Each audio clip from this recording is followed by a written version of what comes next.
அண்ணா இப்போ ஒரு சிக்கல் ஒன்று உருவாகினுக்குது இந்த மக்கள் நல கூட்டணியில். அது எல்லாருக்குமே தெரியும். சிக்கல்னா முதல்ல இருந்த மாதிரி சிக்கல் இல்லை. இப்போ என்னன்னா 3 விதமான அணிகள் கேப்டன் அணியிலே இருக்குதுன்னு சொல்றாங்க.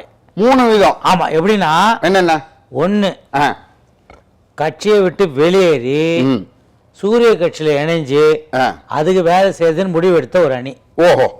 2வது அந்த கட்சியிலே இருந்துகிட்டு அந்த கட்சிக்கு எதிராக பிரச்சாரம் பண்ணி கவுக்குறது. இது 2வது அணி. சரி. 3வது அந்த கட்சியிலே இருப்போம், ஆனா அந்த கட்சி சம்பந்தப்பட்ட அந்த வேலையும் செய்ய மாட்டோம், பப்பா இருந்துன்னு அப்படியே இருந்துருவோம்னு சொல்லிட்டு அப்படி ஒரு அணி. இந்த 3த்துக்கான இப்படி பிரிச்சு கையாளுற ஒரு ராஜதந்திரத்தை தான் சூரிய கட்சியை சேர்ந்தவங்க செஞ்சிருக்காங்கன்னு சொல்லி நம்ம கருப்பு துண்டுக்காரர் வந்து ஒரு குற்றச்சாட்டை வச்சுக்கிறாரு.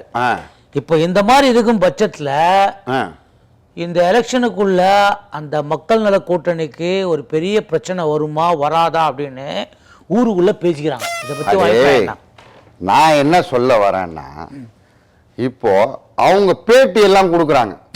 எதற்கு வந்து நாங்க கூட்டணி வைக்க கூடாதுன்னு சொன்னோம், இவங்க போய் இந்த கூட்டணியில ஐக்கியமானாங்க, இது தற்கொலைக்கு சமம் அப்படின்னு அவங்க எம்எல்ஏ அவங்க கொறடாவே சொல்றாரு. ஆமா. நான் என்ன கேட்கறேன்னா, கூட்டணி வைக்கும் போது எங்க போயிருந்தீங்க? அப்பவே கேட்டுக்கலாமே. அப்பவே கேட்காம இப்ப ஏன் கேக்குறீங்கன்னா, நாங்க எங்க தலைவரையே சந்திக்க முடியல அப்படின்றாங்க. கொஞ்ச நாளைக்கு முன்னால் தான் ஒரு மத்திய அமைச்சர் வந்து முதலமைச்சரை சந்திக்க முடியலன்றாரு. ஒரு சட்டசபை கொறடா அந்த அவரு தலைவர் வேட்பாளரை சந்திக்க முடியலன்றாங்க. இது அங்க இருக்கவங்களுக்கே ஆச்சரியமா இருக்கு. சரி, அவங்க வெளியில போனாங்க, அவங்க குடும்பாவியெல்லாம் கொளுத்துறாங்க. ஆனா அங்க இருக்கவங்க என்ன தெரியுமா சொல்றாங்க? அவர்கள் போனால் போகட்டும், எங்களுக்கு 12 ஓட்டு தான் போச்சு அப்படின்றாங்க. அப்போ ஆளுக்கு 1 ஓட்டு தான் வாங்க முடிஞ்சவங்கள தான் நீங்க பதவியில உட்கார வச்சு அழகு பாக்குறீங்களா? அப்ப மற்றவங்க எல்லாம் எத்தனை ஓட்டு வாங்குவாங்கன்ட்டு கூட்டணியில் இருக்காங்களே 4 அணி, மற்றவங்க எல்லாம் நிறைய ஓட்டு போறாங்க போலது. அதனால கூட்டணியில் இருக்க 4 அணி நம்ம தான் தெரியாம தப்பு பண்ணிட்டோமோ, தனியாவே நின்றுக்கலாமோன்ட்டு சிறுத்தைகளும் சவுப்பு சட்டக்காரங்களும் யோசிக்க ஆரம்பிச்சிட்டாங்கன்னு நான் சொல்லலப்பா, ஊருக்குள்ள பேசிக்கிறாங்க. போற போக பார்த்தா ஆக்டர்ஸுக்கு எல்லாம் ஆளுங்கட்சியில நிறைய சீட்டு கிடைக்கும்னு நினைக்கிறேன். ஆட போடா அறிவு கட்டவன, நிறைய நடிகர்கள் ஆல்ரெடி கட்சிச்சு இல்ல, நாட்டாமை நடிகருக்கு காமெடி நடிகர் கட்சிச்சு இல்ல. இப்ப நேத்தி அடே அத ஒரு விஷயம் சொல்றேன் கேளு. நாட்டாம நடிகர் அவங்க கட்சியை சேர்ந்தவரா? கூட்டணி தானே. ஆமா. அந்த காமெடி நடிகர் கட்சியை சேர்ந்தவரா? கூட்டணி தானே. ஆனா கட்சிக்குள்ள பிரச்சாரத்துக்காக அலைஞ்ச அதே மாதிரி கருப்பா இருக்க காமெடி நடிகர், வில்லன் நடிகர், கதாநாயகன் நடிகர், அப்புறம் வந்து நடிகைகள், இவங்க எல்லாம் நமக்கு சீட்டு கிடைக்கும்னு நினைச்சிட்டு இருந்தாங்க. ஆனா யாருக்குமே கிடைக்கலன்னு நடிகர்கள்லாம் ரொம்ப கொந்தளிப்புல இருக்காங்கன்னு சொல்றாங்க. நீ என்னமோ லேட்டஸ்ட் நியூஸ் நீ பார்க்கல? நம்ம ஏற்கனவே பேசினோம்ல, கடைசி வரைக்கும் அந்த வேட்பாளர்கள் மனுவில் வந்து கரெக்ஷன்ஸ், அடிஷன்ஸ், டெலிஷன்ஸ்லாம் இருக்கும்னு. இந்த கரெக்ஷன்னா தமிழ் திருத்தங்கள். ஓ, கரெக்ஷன். ஏய், என்ன நீ தெரிஞ்சு பண்றியா இல்ல தெரியாம பண்றியா? அது இல்லடா, கேட்கறேன். அப்புறம் என்ன சொன்னீங்கறாங்கல்ல, டெலிஷன் நீக்குதல். அதான் டெலிஷன். இல்லடா, இந்த போன்ல எல்லாம் டெலிட்னு இருக்கு. அதானே அதை பத்தி அப்புறம் சொல்லி தரேன். இப்போ நான் பேச வந்து டென்ஷன் பண்ணி நீ வந்து குழப்பிட்ட. இல்ல நடிகர்கள், நடிகர் மேட்டர் இருக்குது. இப்ப நீ சொல்ல அதே கட்சியில இருந்து அதே கட்சிக்காக தீவிர பிரச்சாரம் பண்ணி எல்லா தொலைக்காட்சி பற்றிகளும் அந்த கட்சியை ஆதரிச்சு அந்த கட்சியை பத்தி தவறா பேசுறவங்க கிட்ட ஆக்ரோஷமா பேசுற ஒரு நடிகை அவர்களுக்கும் அந்த கட்சியை சேர்ந்தவர்களுக்கும் இப்ப சீட்டு கட்சிக்குதா?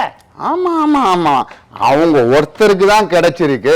நாங்கெல்லாம் தெரு தெருவா பிரச்சாரம் பண்ணு வெயில்ல காயணுமான்னு வருத்தத்துல இருக்கிறதா ஊருக்குள்ள பேசிக்கிறாங்க. நான் தான் சொல்றேன். இப்போ 234 அந்த மாதிரி நடிகர்களுக்கு சீட்டு கொடுத்து வந்துட்டாங்க வச்சுக்கோங்க. அப்புறம் சட்டசபையில் என்ன பண்றது? யார் டயலாக் எழுதி தருது? யார் ப்ராம்ப்ட் பண்றது? கஷ்டம். அதெல்லாம் அப்புறம் எப்படி நடத்துறது? ஓ, அப்ப சட்டசபையில நடிகர்கள் போனா அவங்க எல்லாம் ப்ராம்ப்ட் பண்ணி தான் பேசுவாங்க நீ சொல்ற? நாங்க சொன்னேன் ஊருக்குள்ளதான் பேசிக்கிறாங்க. ஓ, அது கூட அது ஒரு காமெடி இருக்குது. இந்த சோசியல் நெட்வொர்க் இருக்குது இல்ல, இது ஐயோ சமூக வலைதளங்கள் இருக்குது இல்ல, சோசியல் நெட்வொர்க்ஸ் அதானே, அதான் ஃபேஸ்புக், வாட்ஸ்அப், இதெல்லாம் இந்த எலெக்ஷன்ல ஒரு மிகப்பெரிய ஒரு மாற்றத்தையும் தாக்கத்தையும் ஏற்படுத்துதுன்றாங்க. ஏன்னா இப்போ இந்த அம்மாவுக்கு சீட் கிடைச்சது இல்ல பல்லாவரம் தொகுதியில, அது காரணமே இதுக்கு முன்னால ஒரு வேட்பாளருக்கு சீட்டு கொடுத்தாங்கல்ல, அவர் இந்த தேசிய கொடி ஏற்றும் போது போன்ல பேசிக்கினே ஏற்றினாருன்ட்டு நிறைய பேர் இந்த கிண்டல் பண்ணி போடுவாங்கல்ல மீம்ஸ், அதை பார்த்து நகைச்சுவையா கமெண்ட் அடிச்சு பண்ணதனுடைய விளைவு தான் இப்ப இந்த மாற்றம்னு பேசிக்கிறாங்க. நீ நல்லா யோசிச்சு பாரு, இந்த ஆளும் கூட்டணியில அறிவியல் வளர்ச்சினால மிகப்பெரிய பின்னடைவு பாதிப்பு ஏற்பட்டிருக்கு. எப்படி? இதே மாதிரிதான் ஒரு மினிஸ்டர் அவரு ஒரு வாட்ஸ்அப்ல போட்டோ அனுப்புறதுனால ஒரு பிரச்சனை வந்தது. ஒரு மேயர் அவங்க வாட்ஸ்அப்ல பேசுனதுனால பிரச்சனை வந்தது. இப்போ இவர் வாட்ஸ்அப்ல எல்லாம் பேசாம காதுல வச்சு டைரக்டா பேசுறதுனால இவருக்கு பிரச்சனை வந்திருக்கு. ஓ, இந்த இது என்னது சோசியல் நெட்வொர்க், அதுதான். அதனால நிறைய மாற்றங்கள் இன்னும் கட்சிக்குள்ள நடக்கும், கடைசி நிமிஷம் வரைக்கும் நடந்துகிட்டே இருக்கும்னு நீ சொல்றியா? ஊருக்குள்ள பேசிக்கிறான்.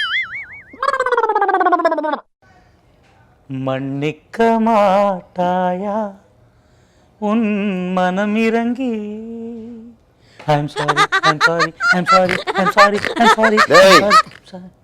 என்ன சாரின்னா என்ன? மன்னிப்பாயா மன்னிப்பாயா. அடேய், தமிழ்ல எனக்கு பிடிக்காத வார்த்தை சாரி, இங்கிலீஷ்ல எனக்கு பிடிக்காத வார்த்தை மன்னிப்பு. என்ன வேணா சொல்லணும், என் மனசு கஷ்டமா தானே இருக்குது. ஏண்டா அறிவு இருக்கா அவனுங்க? அவன் ஏதோ நேற்று என்ன பண்ணானோ ஏதோ ஒன்று ஒரு ஆத்திரத்தை 4 வார்த்தை ஏதோ தப்பா பேசிட்டான், அதுக்குன்ட்டு மன்னிச்சு விடாம நீ பாட்டு முறுக்கிட்டு நிக்கிற. ஐயோ அருமை, நான் அதெல்லாம் பெருசா தான் எடுத்துக்கல, அதெல்லாம் மறந்துட்டேன். யாரு இவன்? நான் பார்த்து வளர்ந்த பையன், அதெல்லாம் தப்பா எடுத்துக்க மாட்டேன். பேசி பேசி ரொம்ப கழிச்சு போயிருக்கேன். பன்னி டீ ஏதாவது வேணுமா? டேய் பாத்தியாடா, இதத்தான் தாய் உள்ளம்னு இங்க வா ஊருக்குள்ள பேசிக்கிறாங்க. நான் தான்டா சொல்லுவேன். யாரு என்ன சொன்னாலும் நான் பண்ண தப்புக்கு எனக்கு தண்டனை கிடைச்சா நானே எனக்கு தண்டனை கொடுத்துக்கிறேன்.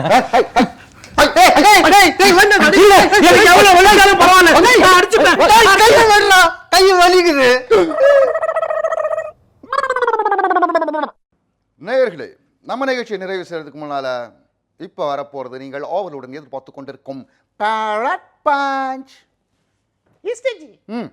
இந்த தேர்தல் வரும்போதெல்லாம் எல்லாரும் பேசுற வார்த்தை மாற்றம் மாற்றம்.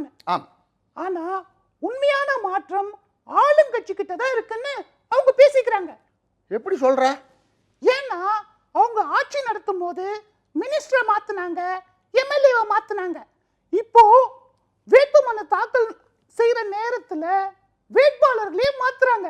அதனால உண்மையான மாற்றம் ஆளுங்கட்சி கிட்ட தான் இருக்குன்னு அவங்க தொண்டர்கள்லாம் பேசிக்கிறாங்களாம். தேங்க்யூ பாரட்ஜி. மீண்டும் அடுத்த நிகழ்ச்சியில் உங்களை சந்திக்கும் வரை உங்களிடமிருந்து விடை பெறுவது ஈஸ்டர் ஜி அண்ட் பாரட்ஜி.